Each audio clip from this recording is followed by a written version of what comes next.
Please get away from me. This is in Whitefish, Montana. We're calling the police. Call them. Call the police. Call the police. Is this your car? Call the police right now. You're going to jail, ma'am.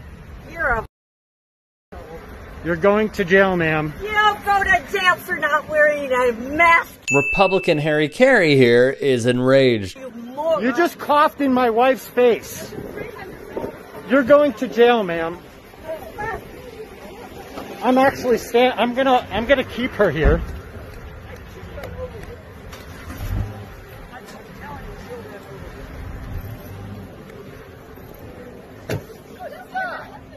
Hey!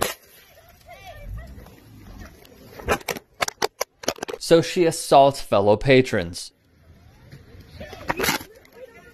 Watch out! In the small town of Whitefish, located in Flathead County, where Donald Trump won 65% of the vote in the 2016 election, another episode of Karen's Gone Wild went down, and it was ugly. Per this guy, the one assaulted that you see at the end of the video he took. The story goes as follows. He went into the store to quickly buy lettuce. Once in the checkout line, the woman in front of him, the one featured in the video, was not wearing a mask and arguing and using profane language towards an elderly woman ahead of her about social distancing. The man said he spoke up. "Ma'am, you are out of line. There is no need for that language," he told her. He added that nothing was said about a mask at the time. Per KRTV, the woman has been identified as Judith Stevenson. The man sticking up for everyone affected or bound to be affected by coronavirus is Steve Ferry. The woman became more aggressive with him.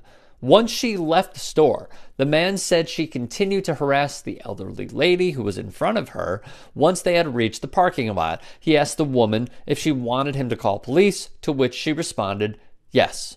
What followed led to Stevenson and Ferry facing charges outside of Super One Foods. Once he'd called the authorities, he asked his wife to get his business card, and the maskless woman drove towards them from the other side of the parking lot. He added that the woman hit him with her car twice, and he broke the back window of her car the second time. However, in Ferry's YouTube video, he absolutely disputes this claim. That's where this guy, Police Chief Bill Dial, really shows his true colors. He was quoted as saying, "Don't become aggressive, don't be a mask bully, and try to just do what you're supposed to do, and we hope that everyone will do what they are supposed to do," he said, as the United States continues reeling from coronavirus, with 1,000 deaths registered each day over the last 4 days. Whitefish, Montana chooses a different route to curb the virus. Just 12 days ago, the Whitefish City Council passed a mask ordinance, unanimously, may I add, that requires businesses to require masks by patrons. The city stressed that if a violation is found within a business, the first step is reaching out to inform the business before any citation. Dial has a different method, though, for this. Police will not enforce the mask ordinance. He encourages people to file complaints with store management or the local county or city health departments, basically saying, I want no part, I don't want to get involved.